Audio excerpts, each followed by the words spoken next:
Dalam pukul 12 tengah malam tu badan dia panas. Kita mandikan dia pada ujung kaki, pada kaki sampai buat ke atas. Lepas tu dia pergi ke ruang tamu depan tu. Dia memang ruang tamu memang gelap lah, kita tutup lampu. Buka lampu tengah. Lepas tu dia menyerit. Dia menyerit terus menggigil, terus sawan mata ke atas.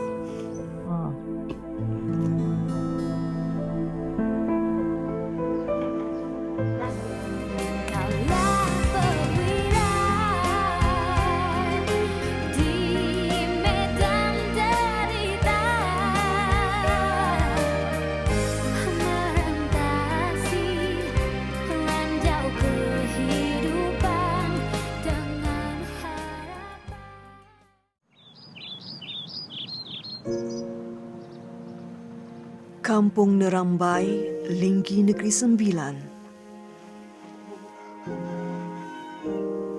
Nur Azila Muhammad Nur, 43 tahun, ibu tunggal yang dikurniakan 3 orang cahaya mata. Wan Afandi Wan Syahrul Nizam, 17 tahun. Wan Hijratul Sofia Wan Syahrul Nizam, 15 tahun. Dan Muhammad Rabadani Wan Syahrul Nizam, 8 tahun.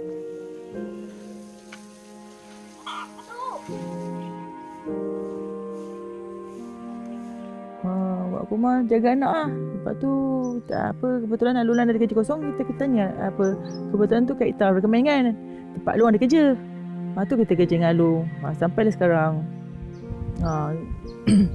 Tengok anak, masak untuk diorang. Lepas tu mula kerja kedai makan.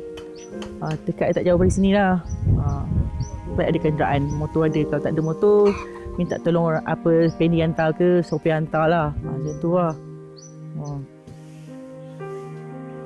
Kehidupan Nur Azila diuji apabila anak ketiganya, Muhammad Rabadani Wan Syahrul Nizam, disahkan mengidap penyakit hyperaktif sejak 2 tahun yang lalu.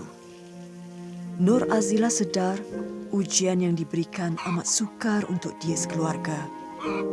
Mujur, anak-anaknya yang lain rajin membantu Nur Azila untuk menguruskan Rabadani ketika dia keluar bekerja. Anak sulung Wan Afandi Wan Syahrul Nizam turut meringankan beban ibunya dengan mengambil upah bekerja di sekitar kampung. Umur dia dah 17 tahun, dia ikut ketua kampung lah. Tu hari dia duduk dengan tukang kampung, duduk dengan diorang, tidur sana. Pagi dia balik rumah mandi, malam tu tidur Abang Maru. Abang Maru kata, tak apa, kau anak kau jangan risau, abang yang boleh handle. Tak apalah. Dia balik tangga kerja tidur sana, mesin rumput, kadang-kadang dia buat cuci longkang. Dia buat kerja KPD tu hari.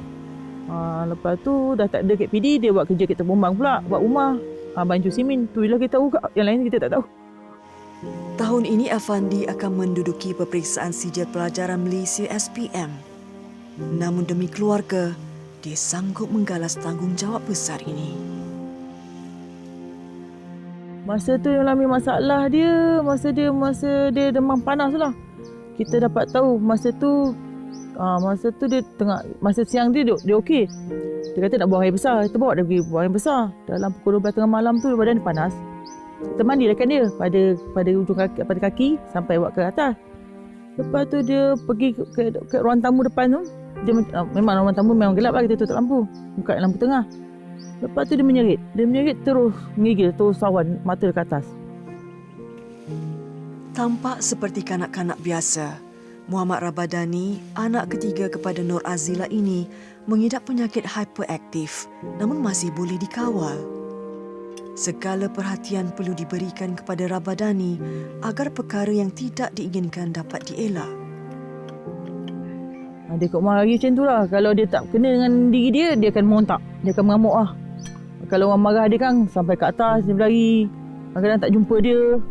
Kadang dia lari kat rumah orang jiran sebelah ujung jalan kaki tu. Pergi ke jalan luar tu, jalan kaki. Tu hari dia pun tak balik rumah, kita risau.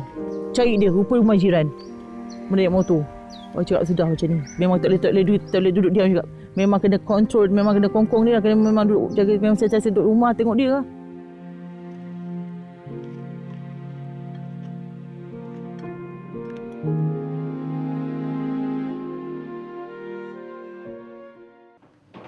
Bersamamu minggu ini mendalami kisah hidup Nur Azila sekeluarga di Linggi Negeri Sembilan. Mengambil upah sebagai pembantu kedai makan menjadikan Nur Azila terus cekal untuk membesarkan anak-anaknya.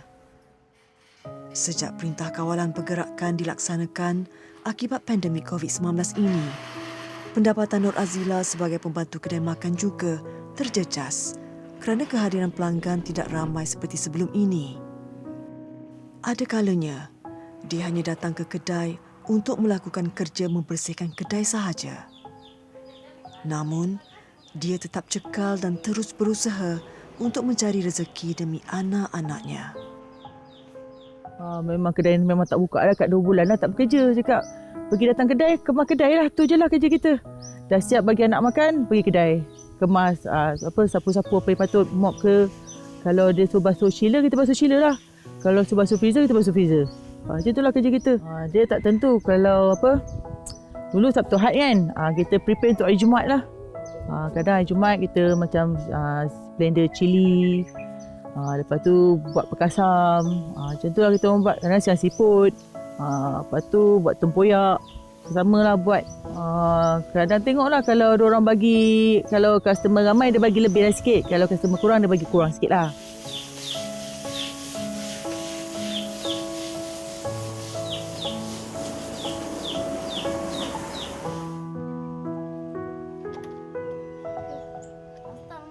Anak kedua kepada Nur Azila iaitu Sofia terpaksa membahagikan masanya dengan belajar dan menjaga Rabadani.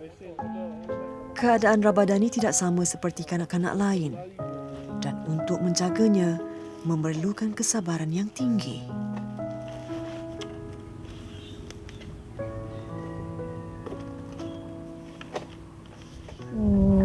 Susah lah. Susah. Kenapa? Sebabnya dia nakal, dia suka sepak-sepak. Ada dia pukul Sofia? Ada. Sakit? Sakit lah. Selalunya dalam satu hari berapa kali dia curut? Banyak kali lah. Dia, kalau ibu tak ada, dia habis rumah tukang langgang dia buat. Balik ibu bising. Bukan dia kena, saya kena.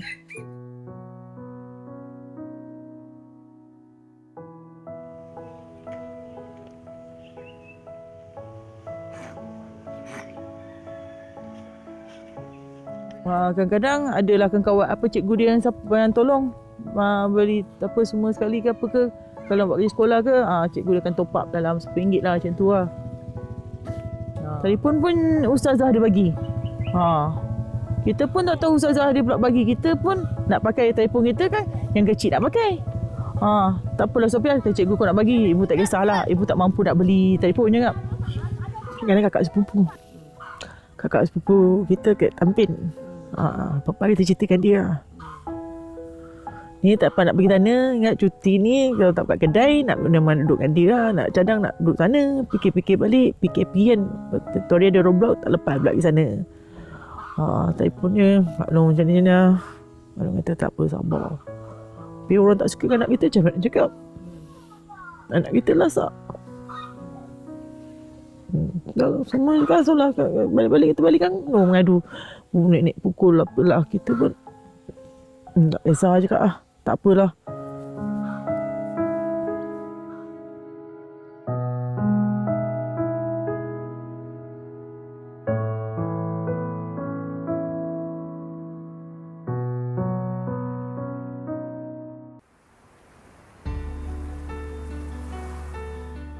Kepayahan hidup yang ditanggung oleh Nur Azila ini mendapat perhatian syarikat Faiza Sendirian Berhad selaku penaja utama. Pelbagai produk sebagai keperluan dapur disumbangkan kepada keluarga ini. Dengan pendapatan Nur Azila yang tidak menentu adalah sangat mencabar baginya untuk membesarkan anak-anak. Sumbangan daripada syarikat Faiza Sendirian Berhad ini amat bermakna dan dapat meringankan beban yang digalas oleh Azila.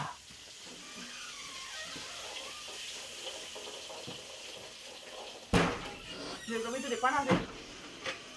Buka pintu. Sabtu Ahad tu sebaik kakak dia cuti sekolah, kakak dia jaga. Kakak dia handle lah. Dia siap masak pagi tu. Kalau tak sempat nak masak, dia makan dengan nenek dia.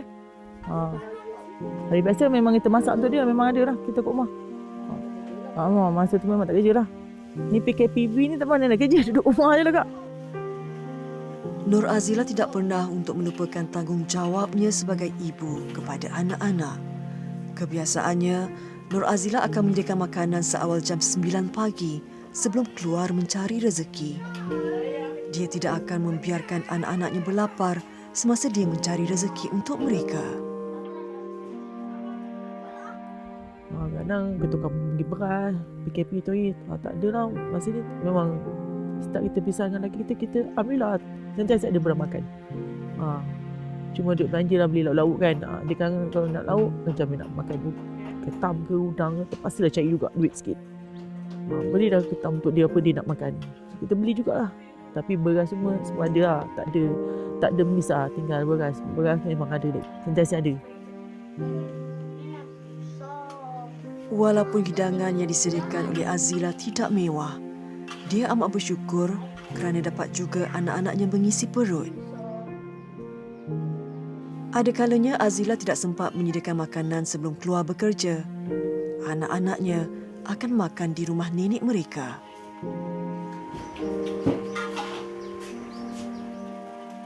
Bagian kesem lah. Keperihan Azila sekeluarga turut mendapat perhatian daripada pengerusi Jawatankuasa Pembangunan dan Keselamatan Kampung Persekutuan JPKKP Kampung Nerambai, iaitu saudara Kamaruzaman Abdullah untuk memberi sedikit sumbangan kepada Nur Azila sekeluarga. Cuma bantu buat bilik air dengan bilik atau hari itu je lah. Yang lain tak ada lah. Cuma ada bagi hantar barang makan pasal PKP tu hari lah. Itulah 2 kali. Masa ni KKM dengan Matumah lah. Itu je lah. Yang lain tak ada. Kalau tak ada juga kita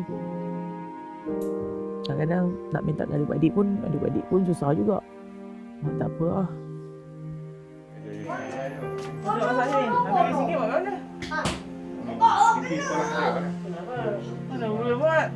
Tak buat? Dah, saya pun buat kerja-kerja tukang ni juga lah. Jadi saya panggil budak-budak saya buat benda ni.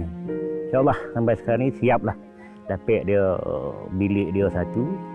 Bilik air dia tu dapat tautkan dinding. Dengan pintu dia, bilik anak dia dapat juga ganti tautkan dinding plywood pintu. Tiga barang tu lah dapat dibuat dah. Melihat keadaan rumah Nur Azila yang sedikit uzur dan perlu diperbaiki, pengerusi JPKK Kampung Nerambai, saudara Kamaruzaman merasakan Nur Azila sekeluarga perlu mendapat tempat tinggal yang lebih selesa. Di saat seperti ini, sokongan dan keprihatinan masyarakat setempat amat bermakna buat mereka. Sebagai ibu, Nur Azila sanggup berkorban demi melihat anak-anaknya gembira. Bantuan daripada pengerusi JPKKP Kampung Nerambai, Nur Azila dapat menghadiahkan sebuah basikal untuk Rabadani. Nur Azila turut berasa gembira apabila dia dapat menunaikan permintaan anaknya itu. Dia nampak sepupu dia beli basikal. Kita pun sampai nak menangis. Macam mana nak buat ni? Dia pun Tok Khalid minta kat dia, Tok ada duit tak? Pakai dulu. Tok kata nak apa? Apa si anak kita nampak si beli basikal, dia nak beli basikal. Lepas tu Tok datang, tak apa, Tok ada kat kubur kan, Tok tahu. Tok tahu lah, Tok bagi 200.5. Nah duit. Apa yang nak, ni duit ni kau beli Tok anak kau beli basikal. Itulah. Apa kita ada duit tu, tak ada orang tak. Dia semua minta duit. Aku tak malu.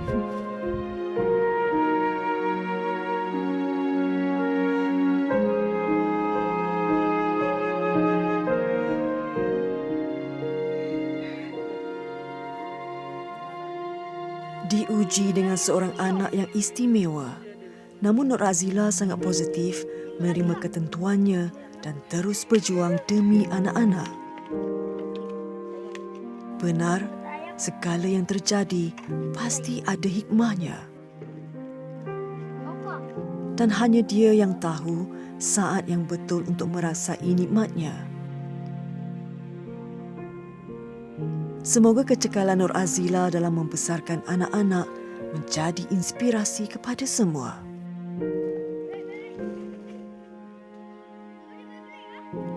Kita target nak besarkan anak-anak lah. Tu je lah.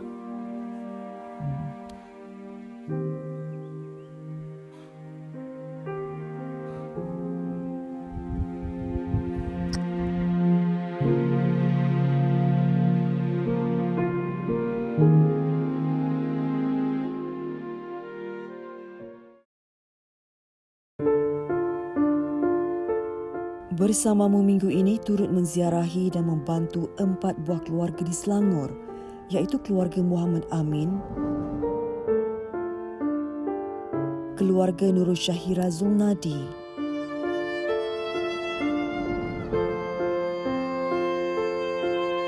keluarga Nur Ziha Kamarudin,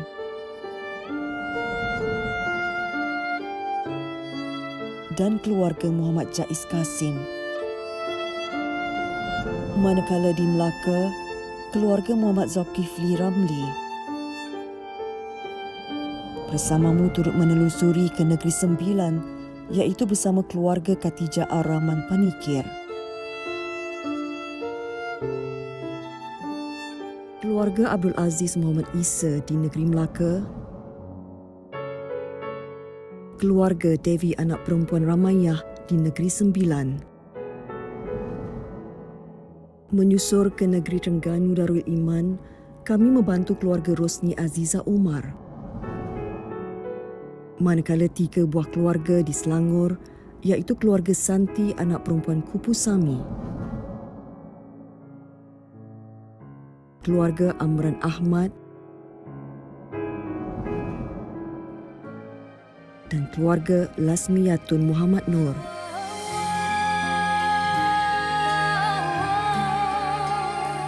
Hulurkan tangan, ringankan beban.